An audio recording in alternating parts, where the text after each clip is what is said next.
My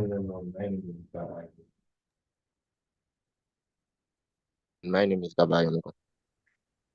Okay, welcome, Mr. Ayo. Thanks. It's nice meeting you.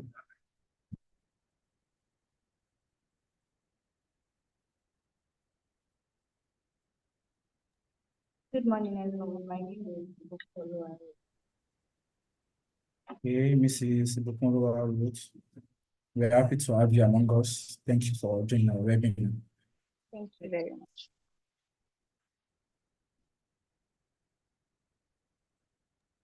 All right, good morning, everyone. My name is Davidson Success. Okay, Mr. Davidson, you're welcome to our webinar. Thanks for joining us.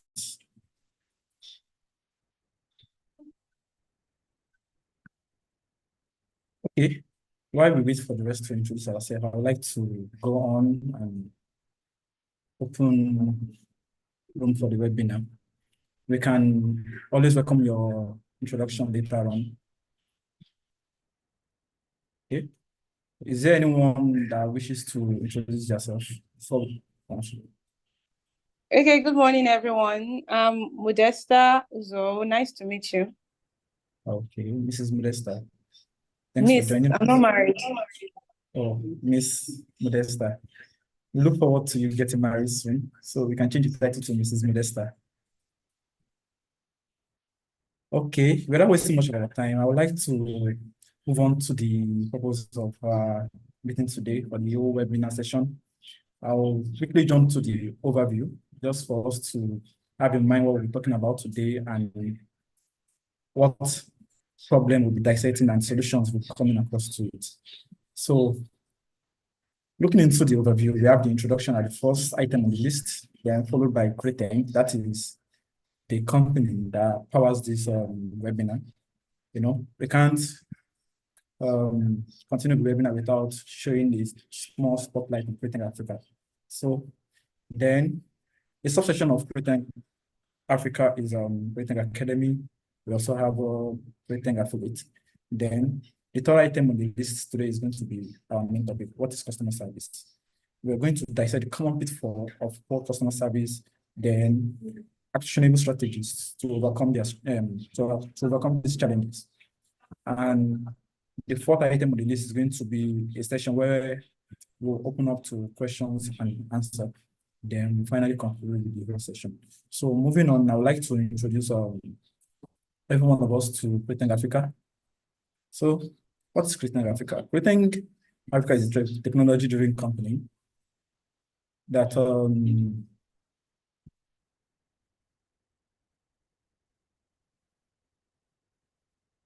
so Kreateng Africa is a technology-driven company, and they are driven by solution. They are it's a technology-driven and creative design company focused on digitalization of processes in Nigeria and other countries in Africa. So practically, what Kreateng does is they come up with it's a solution-driven company, and those solutions are fostered by technologies. So to explain it in a very simple time, it's a tech company. When you think of a tech company, what does tech companies do? We come up with solutions to automate business processes. And what sort of solution do we come to in what ways do we do that? We create websites, digital marketing, consultation. We have a lot of products around creating solutions to business. Like when you hear automate business processes, it's just about creating a easy and free flow of information within a business. So without wasting much of our time about Kreateng, I would like to highlight things Kreateng does. So some of our services at Kreateng is access dispatch. We have our cash. Everything you're seeing here is our product. We have our cash, we have motor care, we have training, we have Go School. On access dispatch is a tech enabler in Nigerian logistics sector. So just think of it as a dispatch service, but created in such a way that major problem around dispatch services are being solved with technology this time around. So we offer innovative solutions to local, global, and companies and individuals. So as our cash is also another product of Kreateng Africa. From the look of it, powering up banking experiences for African customers, African creators, and freelancers. So I don't delve much in most of our services, but if you need more information on them, you can always reach out. The communication channel is open. You can open up your mic, you can ask questions, and you can send a message. So before I move on, let me quickly show a little of light on motor care, then training. As for our training, we have bootcamp services which happens every quarterly. It's a free training session for people that are looking to transition into tech. A similar training session is coming up on the 27th of May, which is the Children's Bootcamp. It is designed to introduce children to technology, just to increase their field of observation. You know, you never can tell if they will have interest in it until they know about it. So going for that, we also have Go School. Go School is just like, let's say for instance, Google Classroom. It's a platform where you can post your training classes and all. So moving on, I would like to tell you our milestones in 4 years of our existence of the bootcamp. We have trained over 3,000 young Nigerian and children. Also witnessed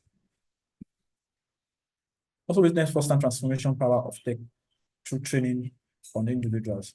So Kreateng Academy. What's Kreateng Academy? Kreateng Academy is let's call it a bootcamp initiative, but not entirely a bootcamp. It's an academy. It's a 4-week program. It's a 4-month. It's a 4-month program. Sorry, 3-month program designed around Nigerians in diaspora, people traveling abroad, like you're traveling to the UK, you're traveling to Canada, you're traveling to the US. What exactly do you intend to do when you get there? Do you start care services? No, it's oversaturated already. So the biggest advice coming from Kreateng Africa is for you to join our Kreateng Academy program. It's just a $200 per month program. It gives you the opportunity to pay instrumentally for 3 months. $200 per month, $200 per month till you complete your session. What do you stand to gain in this Kreateng Academy? There are courses like web development, data analysis, product design, cybersecurity, digital marketing, and project management. And all these courses are going to be handled by certified tutors in different industries. So what are we getting at here? We are basically telling you to leverage on tech skills, because the reward for value is immense over in diasporas, like for UK, US, Canada. You only have about 3 months to learn this, and after you learn it, you're open to a lot of opportunities rather than running after care support and other stuff like that. So let's move on to Kreateng Affiliate. Kreateng Affiliate is there about an affiliate. From the inception of the Kreateng Affiliate, it's just an affiliate service. So where this comes in is, let's say for instance, you're a professional in your field and you need a company backing in actually winning the contract or fostering a product or a project, whatever it is. You can reach out to us, we can support you in whichever way you can. Although there are some sharing percentage, which I don't want to discuss openly because it's relative, depending on the kind of opportunity you bring, the project you bring to us. We can front for you, or you can even act as an intermediate. Let's say middleman. You run into a contract, you need someone, a company reaches out to you, or an organization reaches out to you for a product or service, and you feel you can't render it because you're not on that field. You can reach us to, you can always reach out to us at Kreateng. We help you in creating solutions to whatever project you have, and it's a win-win for everyone. So now, this like this. If you have further questions or wishes to reach out to know more about Kreateng Academy, this is the link with our LinkedIn profile, our Twitter profile, then our email address is available to you, and you can always reach out to us anytime, any day. We'll be here to answer to you. So moving on to the business of the day, which is customer service. I want to believe you all have encountered a one or two customer services relationship with either your customer or the people you're buying from. So I don't want to stress much about telling you what customer service is, because it's what we are open to every day, every time, every transaction you make, and successful completion of trade is an example of customer service. So in the competitive landscape of modern business, providing exceptional customer service isn't just a bonus, it's a necessity. Poor customer service can result in lost customers, damaged reputation, and ultimately decreased revenue. For instance, if you are running a business, the end product of your business is to make ends meet, right? And poor customer service can deny you of that opportunity. So, however, turning these challenges into an opportunity can set your enterprise apart and drive sustainable growth. So, by talking about that, we all have at a point in time witnessed a sort of customer service failure or troubles in relating to your customers, or whether it's your customer or your client. There are situations where you just wake up one day and the next set of trade or transaction you try to initiate doesn't go through. And what will you read that as? It's a poor customer service.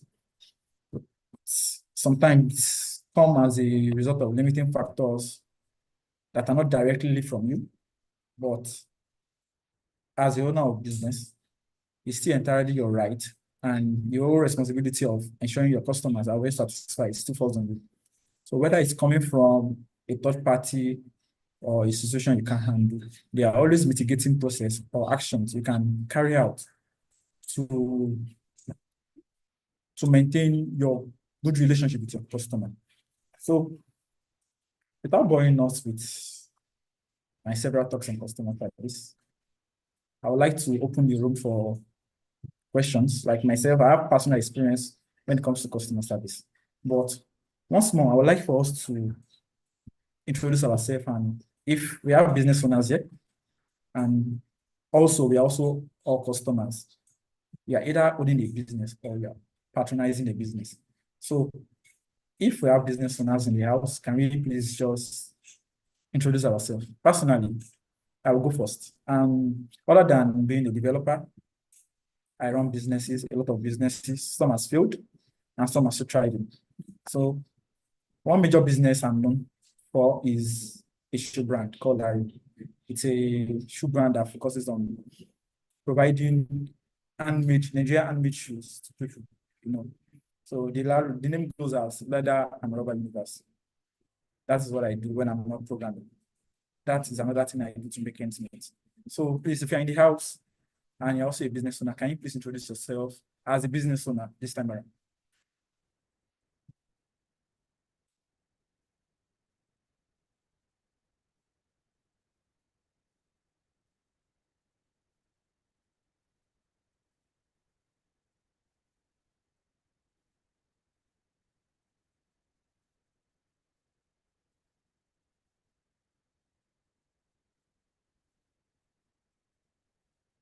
Any business owners in the house?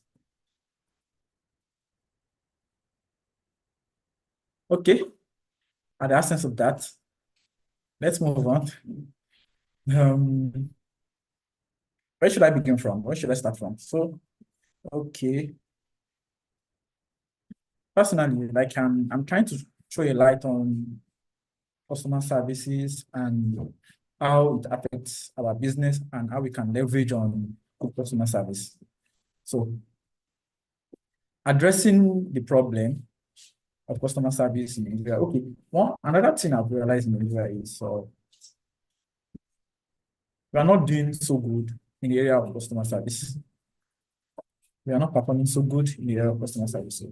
Now, let's quietly dissect the common pitfalls of customer service in Nigeria, which is the first item on the list is lack of personalization.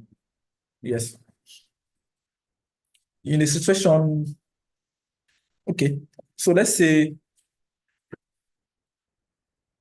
customers expect tailored experience that resonates with their needs and preferences.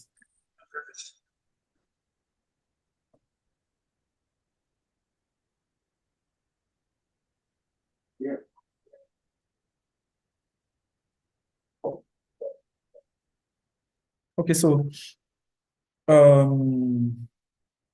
customer expects tailored experiences that resonate with their needs and preferences. Failing to personalize interaction can leave them feeling undervalued and disconnected from your brand. So this is what this is basically trying to show light on is, let's give an instance where you have a customer that patronizes you. Okay, I will use myself as an example. Imagine a customer reaching out to me every fortnightly, that is twice in a month, for a particular shoe, and he has been getting it. And this has happened over 5 times. He has reached out to me for a good amount, for a good period of 5 times. Like, okay, let's say in the span of 3 months, and he has reached out to me 5 times. And the 6th time, I'm still asking for a shoe size. You know, you just leave out the personalization. The customer feels like, okay, this guy doesn't even care about me. He doesn't even know me. All he wants is just my money. So another, like, the way going forward about this is to just create a sense of personality, personalize your customer, make them feel welcome, let them feel well valued, not undervalued. When the customer reaches out to you, try and keep tabs on their name, their data. Just know, oh, Mr. Dayo, you're welcome. What do you work? How can I help you today? Last time you came here, you got so this. Do you want same product? Just let them feel connected to you. Let them know you keep them in mind, their value to you. Like,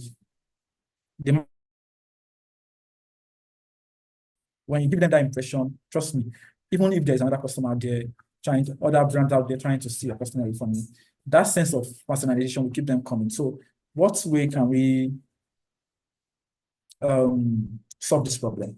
So it is by honest data for personalization. You know, we are not all computer. We are not, majority of us, we are all smart. But let me tell you, human beings are so inconsistent. So when you reach out, when the customer reaches out to you, try and take note of their data, collect their data. Always make sure it's available to you at any time they come around again, so you can make references to their last purchase or their preferences. When the customer, I have a particular customer that doesn't like anything red. Imagine him reaching out to me and say, oh, young man, please, can you send me your catalog? And myself, I included about 15 shoes with red color or red pattern inside the catalog. What does that show of me? That I don't take data from my customer. So keep data on your customer.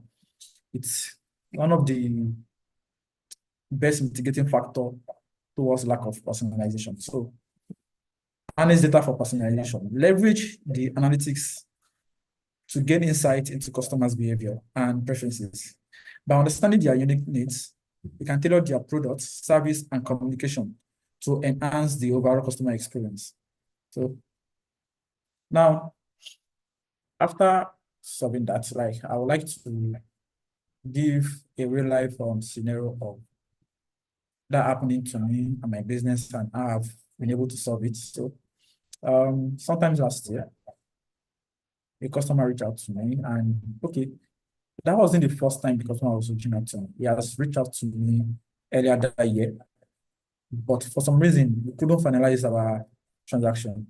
So the customer ended up not getting the shoe he requested for. And just late last year, he reached out to me again. But because I have data on him, he reached out to me and I told him, oh, welcome, oh, Alpha. It's been a while, like last year or whatever. And I just jumped straight to my notes run a quick background on, okay, I think I know this person. This person has been here before. I was able to come up with his data, and I just told him, Alpha, what happened to the last stuff now? You said you reach out and you didn't end up reaching out. But in case if you are curious, the shoe is still available, and if you would like to pick it up, I can arrange for that. He was so impressed. So he ended up buying 2 shoes because initially he wanted to buy another shoe at this point in time. But because I kept data on him and he was impressed that that made him feel owned, like if that sense of belonging was there. So he just ended up getting the 2 shoes, even when he just wanted the shoe. That is a typical example of harnessing data for personalization. So we'll move on to the second item on the list, which is slow response time. Yeah. I'm sure. Okay, let me quickly explain what slow response time. I think everybody here knows what slow response time means, but let me shed more light on it. Then I know a colleague of mine here that has one or two to say about slow response time. I mean, she has been screaming in my ears for days now about a certain brand that made her felt her money has gone into the tin here. But okay, so what do you have to say about the slow response time? In today's fast-paced world,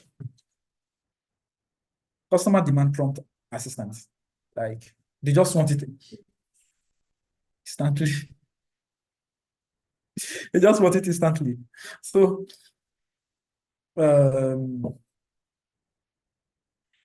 delays in response to inquire or resolve issues can lead to frustration and dissatisfaction.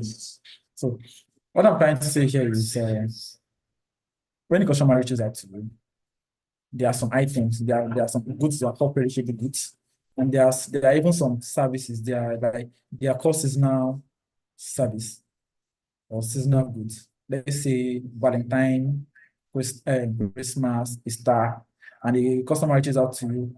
Valentine is just a day. The customer reaches out to you like, okay, I need a rose, flower, basket, everything a day before Valentine, and you're reaching out to the person the second day, which is the Valentine day.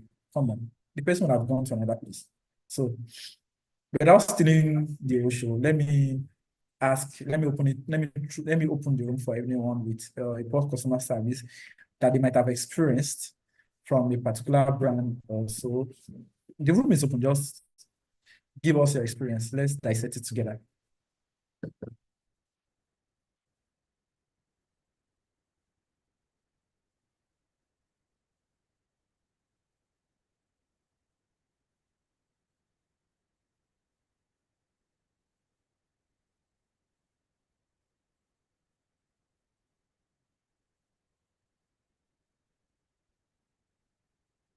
Yeah, good morning, everyone. My name is Fikayo. So I think one of the most recent I can recall is I remember I ordered I ordered wigs on Instagram. It was supposed to be a birthday gift for a friend. This is a vendor I've actually bought from before, but I decided to go back to them. And when I made the order, I let them know the timeline within which I needed it. And you won't believe they didn't deliver till over a month after the order was made. There was no explanations, there was no apology. I kept on reaching out to them via mails. They don't have a number to call. Number wasn't going through. At the point, I thought I had been scammed, but then I was like, I've ordered from these people before. Did they just start scamming me?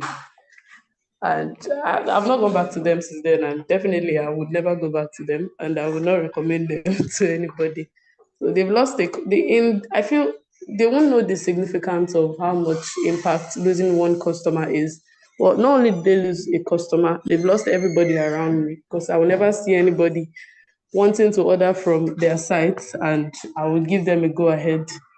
So when you lose one customer, you're not just losing the customer, you're losing everybody in the person's network. Yeah, I think that's all for now.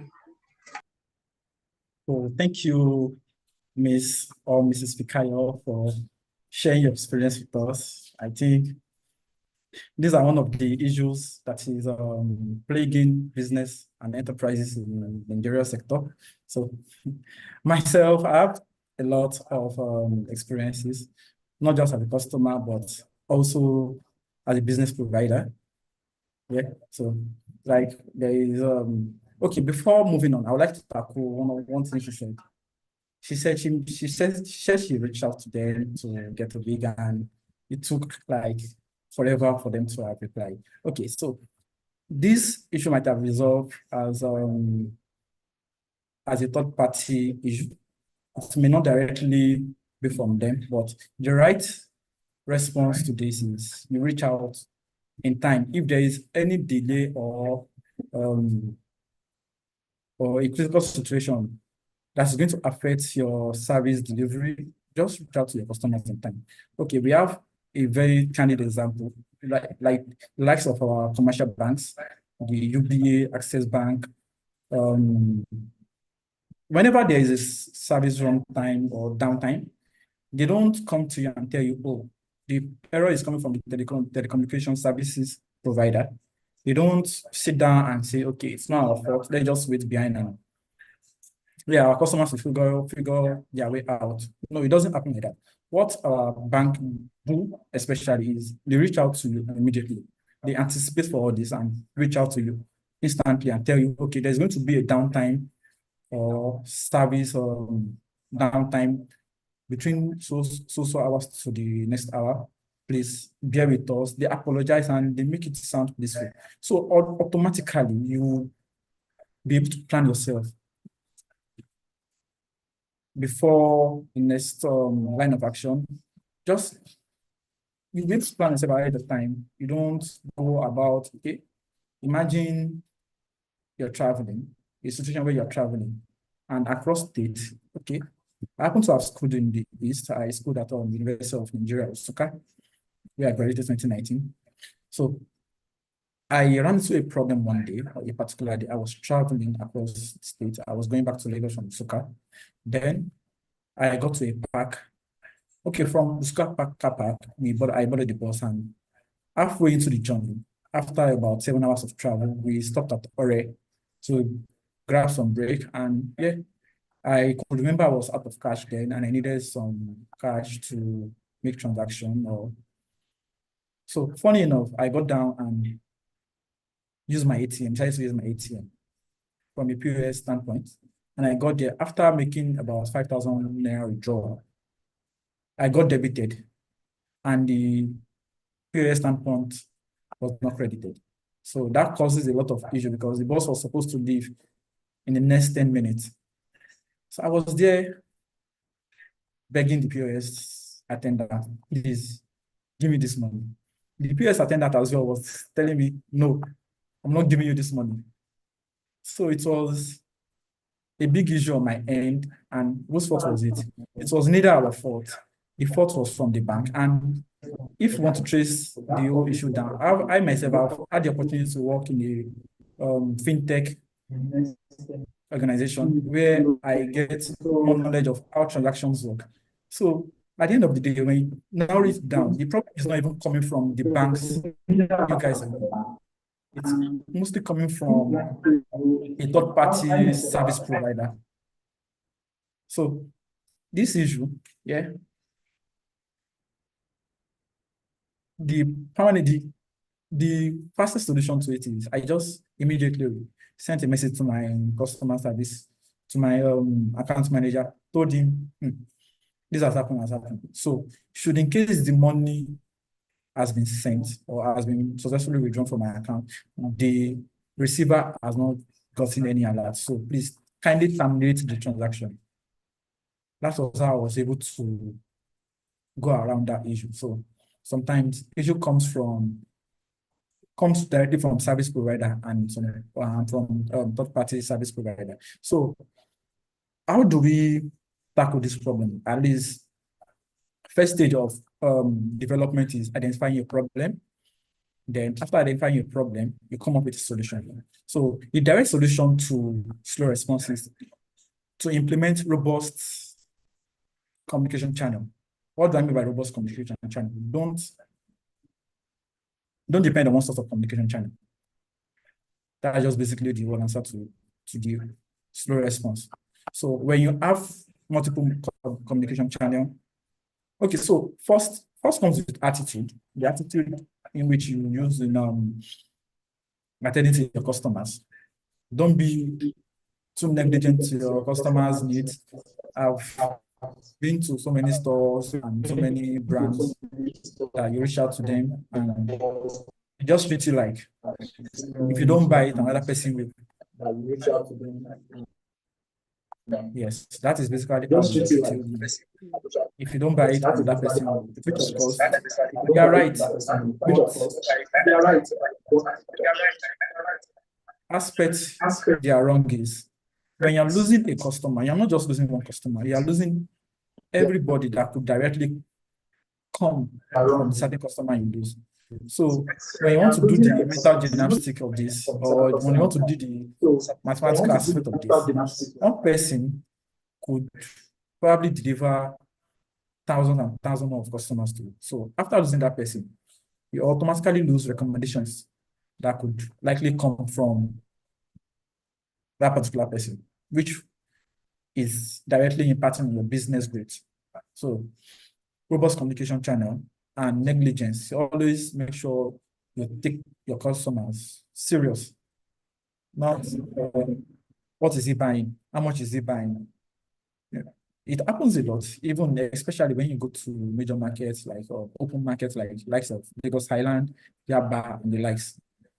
Customers come and they try to patronize you, but because you are dealing with a customer that wants to buy 100,000 worth of product, you feel like, oh, what does this person want? Just wait. I'll respond to you. Let me respond to this person. Let me respond to this person first. No, that's not how you treat your customer. You have to treat all customers equally. Although I know customers superfaces customer, but at the end of the day, they will always tell you all customers are right. If all customers are right, that means a single customer can be prioritized over other customers. So now, implementing robust communication channel. How can you leverage on technology to implement robust communication channel? Okay, so the best answer I have for this is auto response.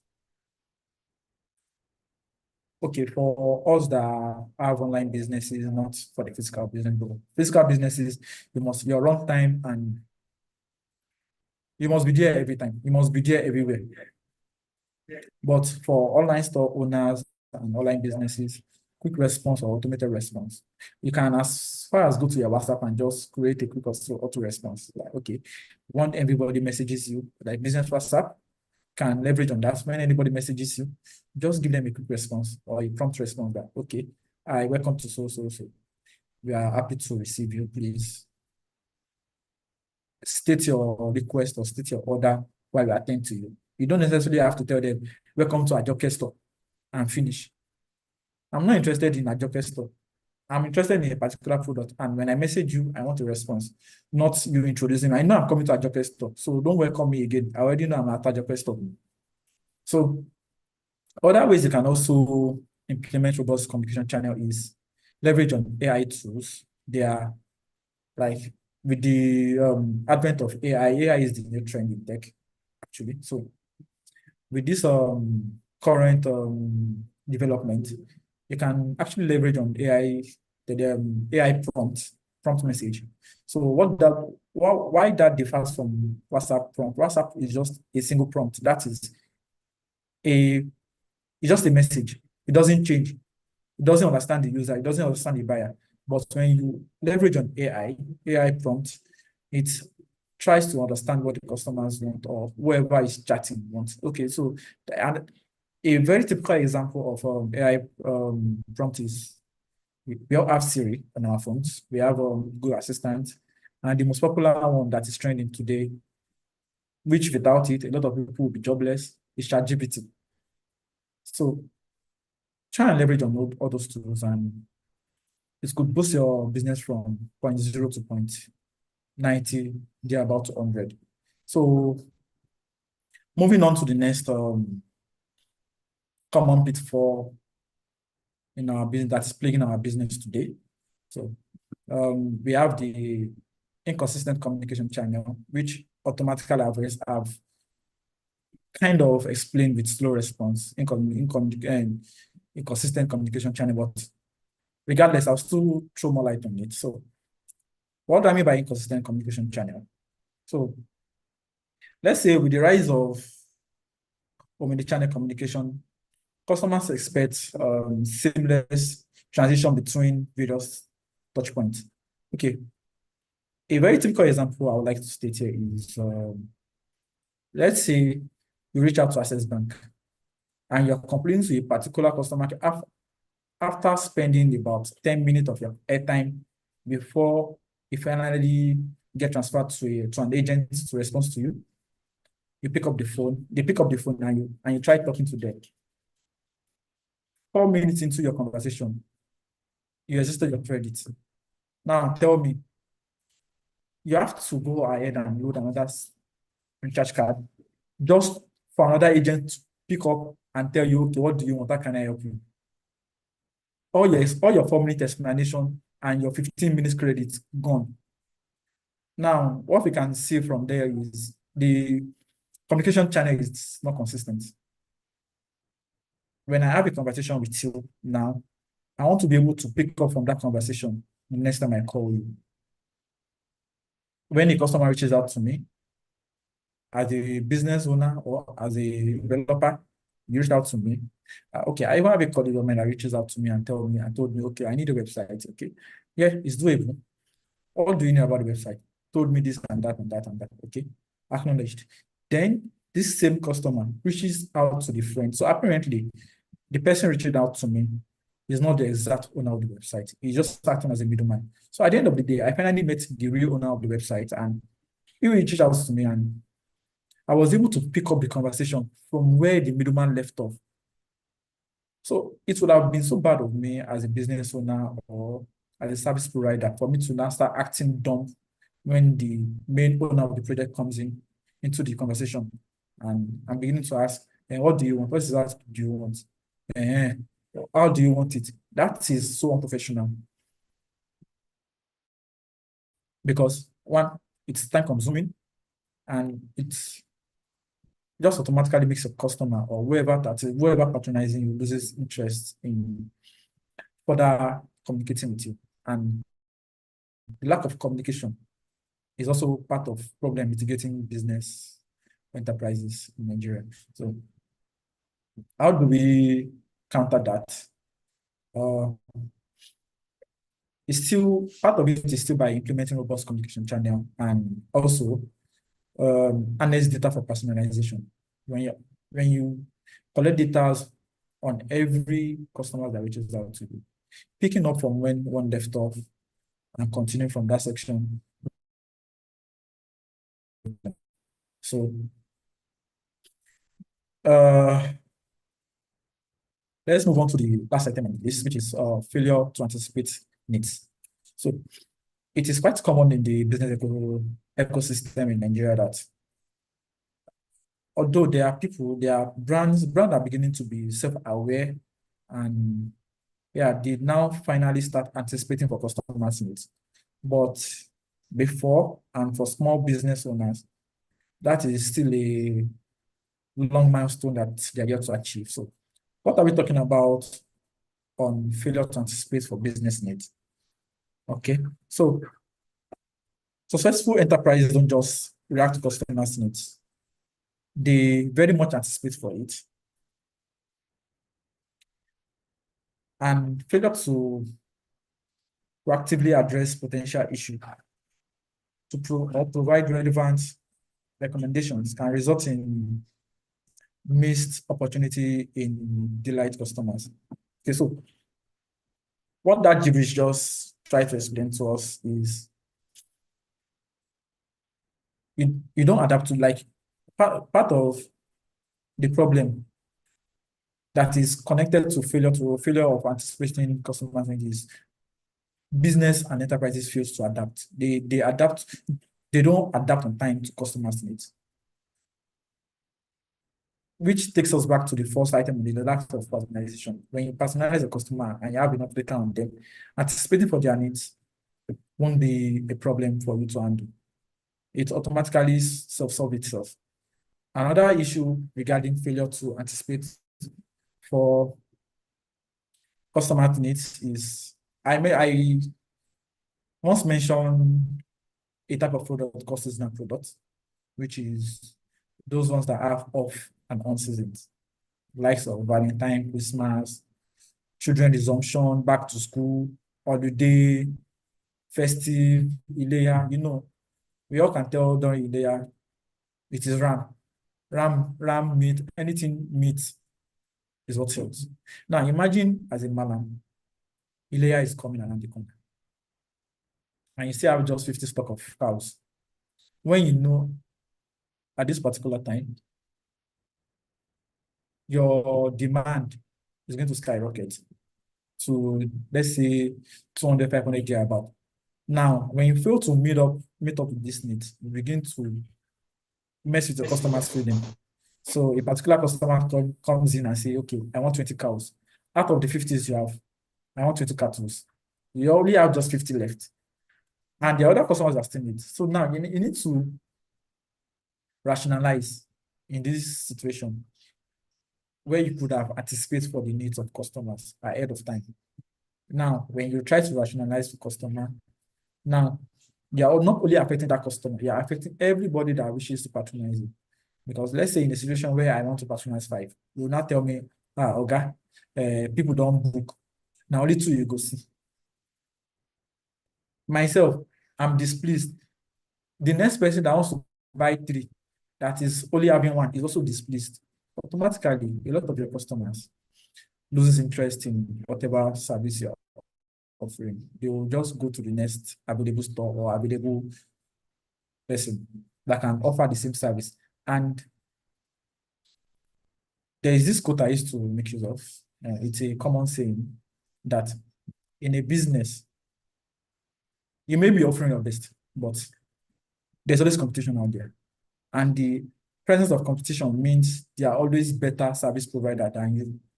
Not that you're not offering a better service, you're not offering a good service, or you're offering a terrible service, but there's just someone out there that is closer to tools or activities that can facilitate their business and make it better than you. And simply because you don't have that facility to yourself, they have the edge over you. And once your customers finally discover them, it's over for you. It ends your business. It is basically game over for you. So what do? Try and keep your customer, reach out to them. Customer service doesn't end after purchases. You can always reach out to your customer, leverage on newsletter, send them newsletter, reach out to them, greet them. Even sometimes, don't build your business around buy. That's another problem, major problem we are encountering in the country. It's just always about buy. I have list of contacts on my phone. Anytime they send me follows with their catalog. Don't kill your customer with buy. Try and come up with a flexible way of marketing. Can reach out to them sometime and tell them, oh, okay, for instance, I sell shoes. I can always reach out to my customer and tell them, okay, it's rainy season. Try not to wear your suede shoes. That is like, I'm trying to tell them, okay, there is a benefit to patronizing me because I'm offering you advice because it's the rainy season and it's wet outside. And when you wear your suede shoe, you loses the quality of the leather. So now automatically that can prompt someone that has stocks of suede shoes and realizes, it's true, it's rainy season. Let me get a leather shoe from this guy. That's another way of getting into customers' feeling and getting them to patronize. You don't necessarily have to come into their face and tell them to buy every time. So, having reached the last point of today's webinar, I would like to proceed to our next action, which is open room for questions and answer. Please, let's try and make this a open conversation.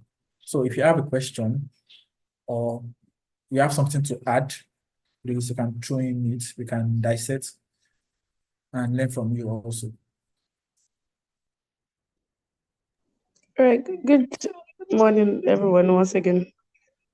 So I have a question. What are your thoughts on the quote or saying that customer is always right?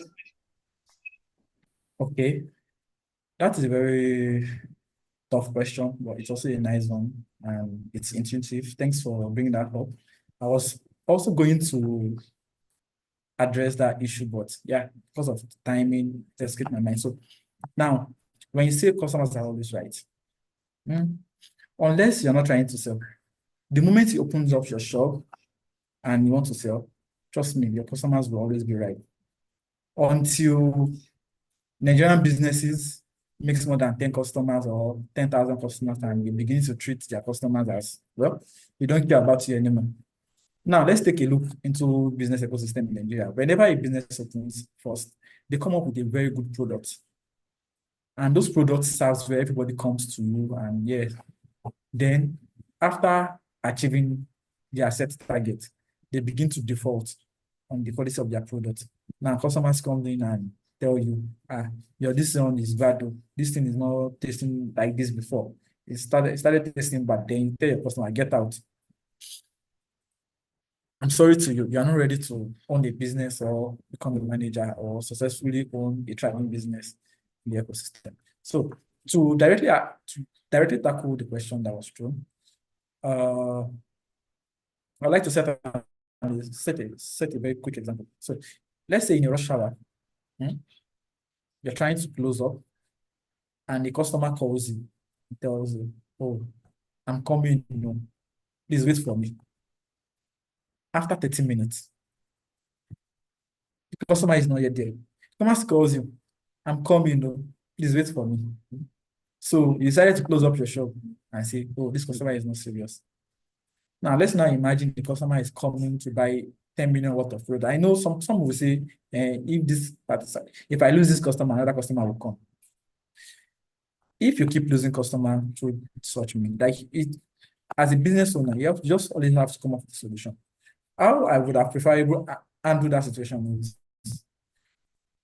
talk to the customer and be open to the customer, be sincere to the customer. Ma'am, madam, we don't close. How can we do this? Or we are closing now. Say your place still far, or what time will we get here? Let's anticipate for what you will need. Send us what you want to buy. We can make it available. We can give it to the guard, to the security men. Like just you can communicate with your customer. Of course, they are human beings just like you. They are people. They need a service from you. That's why they are trying to patronize the service of the product. That's what they need from you, and that's why they are trying to patronize you. So the best line of action is to communicate with them as well. Don't just treat them as, oh, this one Awala too much. Okay, if Awala is too much, why do you keep sending to her every time? That's just the okay. So to round up today's webinar session, I know there are people that may be camera shy or just doesn't want to throw out their question here. The link is open. Messages, the QR code is here to scan. Once you scan the QR code, it sends you directly to the group chat where you can. There's a QR code on the bottom right corner of the last page. That is got question. Okay. So someone just reached out to me that the QR code is not showing. So let me open it up and give you guys access to it. So,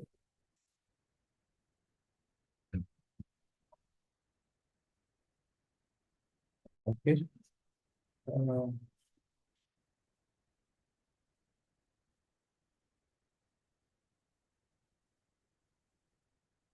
Okay.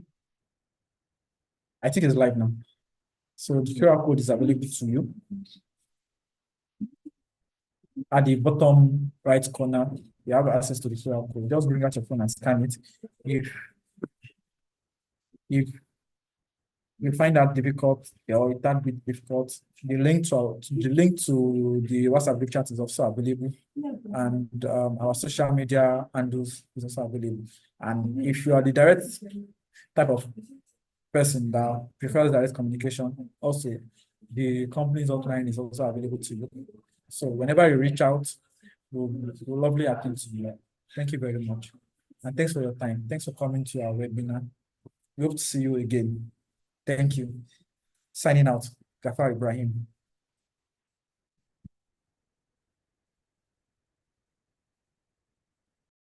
Thank you.